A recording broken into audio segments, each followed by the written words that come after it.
What's going on, ladies and gentlemen, beautiful fight fans across the world? And let's get straight into the current UFC champion tier list. So the way I'm gonna break down this tier list is like the tiers is gonna be how good these champions are, how many title wins they have, how impressive their wins are and performances are, and if I like watching them or not. That's all the criteria. It's like a subjective list, so put it down in the comments if you don't like my list. But regardless, let's break it down. So first, we got Dricus Du Plessis, alright? Dricus, I don't know. Man's kind of, I don't know. He did beat Robert Whittaker. He did beat Sean Strickland. It was a close fight, but I think he did. I think he's C or B. Maybe C tier because the Sean Strickland fight was so close. He could have just not been a champion no more. He could just not be champion right now. So I think C tier. And also Dricus' style, he just goes out there and he just chads you, alright? He just pushes you against the cage, throws the haymakers, takes you down. He's just a chad. That's literally his fighting style. Just chad. Just being a muscular powerhouse. That's like his whole fighting style. But I think C is fair for him. If he goes out there and beats Izzy Adesanya, I think he can go to B or A because beating Robert Whittaker and Izzy is crazy. I don't know. I think Izzy might win that. But regardless, let's get into the next UFC champion we have on this tier list. Let's mix it up. Let's get a WMMA fighter in here. Let's get Zhang Weili. Zhang Weili, bro, she's underrated in my opinion. She gets a solid A tier. She's a great fighter, man. She's a great fighter. She's one of the woman fighters that is actually fun to watch, okay? Maybe she could be in the B tier. I don't know. But out of all the WMMA champions right now, she's definitely the most accomplished in my opinion. She could move up and become a double champ. I think so. But regardless, I think Zhang Weili is criminally underrated. Like, she has some great fights. Her versus Joanna Jędrzejczyk is one of the best UFC fights of all time. Okay? But regardless, that's my pick. I think she deserves a spot in the A tier. She's definitely going to get pushed down the A tier, but I think she just edges it to the A tier for me, and I think she deserves a spot there. But now let's get into our next champion, Leon Edwards. Leon, man, the leg kicking merchant. He did get one of the best KOs in UFC history, the Kamaru Usman KO. He's not going in the C tier. He has to go in the B. I think he's a solid B tier pick. He could go in there and stink it up a little bit. It is he got like the Colby fight, one of the most boring championship fights I've ever watched. Some of his other fights, he got rocked by Nate Diaz. I don't know. Leon's a little sussy-wussy. But if he goes out there and beats Bilal, I don't know. He could be an A-tier pick because if he keeps going out there and winning, he could be on his way to become a welterweight, one of the greatest welterweights of all time. You know, which is kind of crazy to say. But regardless, I think he's B-tier. Solid B-tier pick. For sure. Yeah, that's his spot. Well, I can't say much about Leon. Connor said, "Oh, I don't know about that Leon fool. Yeah, he's a decisionator. Yeah." But regardless, let's get into the next UFC champion. Let's mix it up again. Raquel Pennington. Okay, if anybody deserves to go to the D tier, it's Raquel Pennington, man. I don't even know. Raquel Pennington should not be a champion of the UFC. Like, when you think of UFC champions, one of the last people you would probably think of is Raquel Pennington. She might be the only D tier on this list, to be honest. Just like I think she deserves to be in the D tier. I'm not gonna lie. That fight against Mayra Bueno Silva, oh my God, one of the worst fights I've ever seen. One of the most boring fights I've ever seen. Even though she did beat Mayra Bueno Silva, still, that fight was so boring, beyond boring. Killed the whole. Nah, that card was just kind of weak. UFC 297 was kind of weak, and this one really was a nail in the coffin to make it weak. But at least Dricus versus Sean Strickland kind of made up for that. But regardless, I think Raquel Pennington should go in the D tier. I think so. I think that she, maybe if she goes out there and beats a couple people, she might move up to C or B, maybe, and she talks a little crap, but I don't see that happening. I really don't. I think Juliana Pena is going to beat her. But regardless, let's get into the next UFC champion. Let's get a good one out here. Let's get Islam Makhachev. Islam Makhachev, man, he's an S tier fighter, man. His last 4 fights, he gave us some of the best fights in the UFC. Him versus Dustin, him versus Volk, him versus Charles Oliveira. This guy's a destroyer, man. Islam, who's out there finishing Charles Oliveira like that? Who's out there finishing my GOAT Volkanovski like that? Nobody, man. Nobody's doing that to nobody. The fight against Dustin Poirier, one of the best championship fights I've ever seen, for real. Like, it was a war, and Islam got the finish in the 5th round. One of the most clutch submissions I've ever seen. He deserves a spot in the S tier. He might not be at the top of the S tier, but I think he deserves a spot in the S tier, man. In the S tier. For sure. For sure. But let's get into a little bit of a sussy-wussy champion. Pantoja. I think Pantoja edges out Dricus a little bit because the Brandon Royval fight, bro lost to Steve Carell in his last fight. Bro lost to Bedtime MMA in his last fight. Let's not forget about that. Steve Erceg won that fight. What it do, Bedtime Crew? But regardless, I think he's above Dricus a little bit because the Brandon Moreno fight was a banger. Like, Pantoja has the ability to go out there and give us an all-out war, to give us a great fight, but then he just backpacks and just holds him onto the ground. No damage, no submission attempts, nothing. It just kind of ruins the whole like flow of the fight. Even though he goes out there and wins, I can't hate on him for that. He's a UFC champ. I have to give him respect. He beat a lot of great guys. He beat a lot of great flyweights.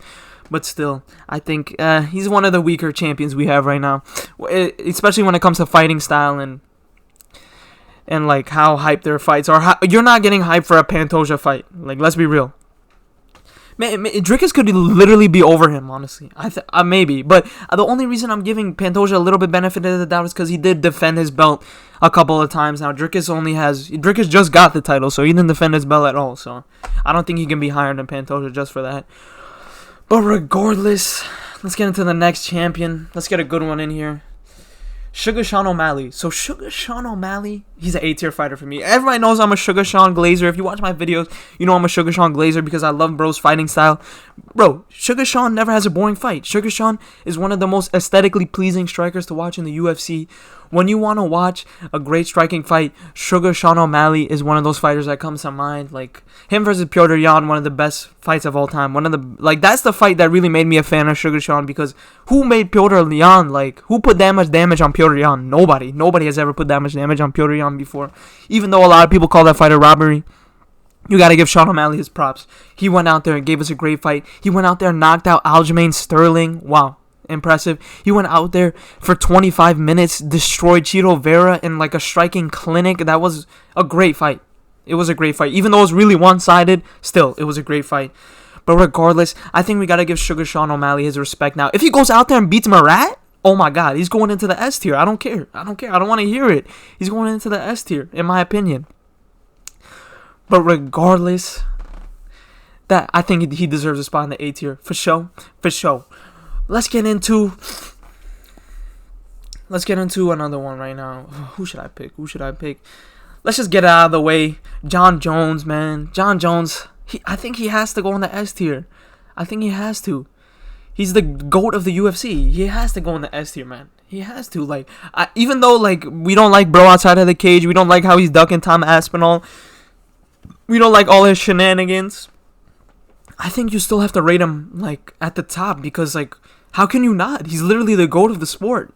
He's literally, like, it's not even close. Nobody else has even close title defenses to Jon Jones. Nobody's been doing it as long as Jon Jones. The amount of fights that Khabib has in the UFC, that's how many title fights Jon Jones has, which is just crazy to say. But regardless, I think you love him, hate him, like, despise him, you got to give Jon Jones his respect. He's the GOAT of the UFC. No debate about it. What can we do, man? What can we do? He has to go up there. Whatever. Yada, yada. But let's get into the next champion on the list, man. Let's get into the next champion on the list. Ilia Topuria. I'm thinking B or A. I'm putting him in the B tier because he just got the belt. He didn't defend it once, but still, man, he could be an A tier. I don't know. He might be in the A tier, but I just don't like bro because he knocked out Volk. I told you guys, this is a biased list. I don't like him because he knocked out Volk, and he's kind of annoying outside of the cage. Not as annoying as some other people in the UFC like Ian Gary or who else. Like, who else is really annoying? I can't even think of who's really annoying, but still, like Ilia Topuria, at least he puts his mouth where his money's at, because he goes out there and gives us some great fights. He goes out there, goes for the finish. The Josh Emmett fight, the Bryce Mitchell fight, knocking out Volk. I don't even want to think about that. I'm like, a tear is welling up in my eye as I think about it. But regardless, let's just get past that. Whatever. Let's get into our next champion on the list, Alexa Grasso. Ooh, even though I think she lost to Valentina Shevchenko in their last fight, bottom of B tier. Bottom of B tier, okay? Because I think she lost her last fight, but we can't deny she went out there and beat Valentina Shevchenko. That's really impressive. She went out there and just, like, finished Valentina Shevchenko. She choked her out, which is crazy. She tapped her out, I mean, which is insane. But there's other reasons why she's a little bit higher on this list. I think you guys can inquire on that. I think let me just say it this way. I think she's the most aesthetically pleasing the WMMA champion we have on this list, so that maybe bumps her up from C to B, but regardless, I think Alexa Grasso definitely deserves a good spot on this list, a decent spot, because even though the last Valentina fight, I think she definitely lost that fight. In the first fight, she finished Valentina Shevchenko, and nobody's done that for years, so you gotta give her respect for that, I think, yeah. That's like the equivalent of Leon beating Kamaru in WMMA terms, honestly. It really is. But regardless, let's get into the last champion on this list. I had to leave him for last. Where am I going to put bro, though? He's obviously going in the S tier, but where am I going to put bro? Over Islam, I think for sure. Any Alex Pereira fight, you literally like start screaming like a little girl when that pops up on your phone. You never get more hype than when an Alex Pereira matchup gets on your phone. But over John Jones, I think currently, right now in the UFC, I think Alex Pereira, he's the face of the UFC, man. He headlined UFC 300. He just knocked out Yuri Prochazka. He had two of the greatest fights with Israel Adesanya, man. He's just, even though he has way less fights than John Jones in the UFC, the amount of stuff he's done, like, nobody's given us more content or more stuff to be happy about in the UFC than Alex Pereira. He saved that UFC 303 card from Conor McGregor. He's the only man that could have done it. Nobody else wanted to step up. He's the only man that could have done it. I think I gotta give Alex Pereira his respect. Out of all these champions on the list, who am I most hyped for their next fight? I think it's Alex Pereira. Even though he might fight Magomed and lose, it's gotta be Alex Pereira, man. He's just Poatan, man. Shama, man. What can I say? All I can say is Shama Adesanya. That's all I can say, because Poatan's just that guy. But regardless, let me know what you think of my current UFC champion tier list. Let me know if you want an all-time UFC champion tier list. I think I'll definitely make that video, or whatever tier list you want to see. Drop it in the comments. Let me know if you disagree with this list. Let me know, because I'm open to it. I'm open to the comments. I want to reply. I'm gonna reply to all the comments.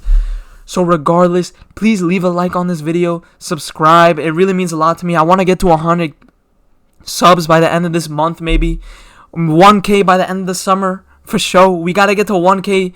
We gotta blow up. Come on, we gotta blow up. I'm gonna drop videos every day for y'all, so put your notifications on. I'm gonna grind for y'all. I'm gonna drop these videos. I'm gonna give you content every day. If you subscribe to me, I'll give you a video to get entertained every day. But regardless, thank you for tuning in to this tier list video, current UFC champions, and I'll see you in the next one.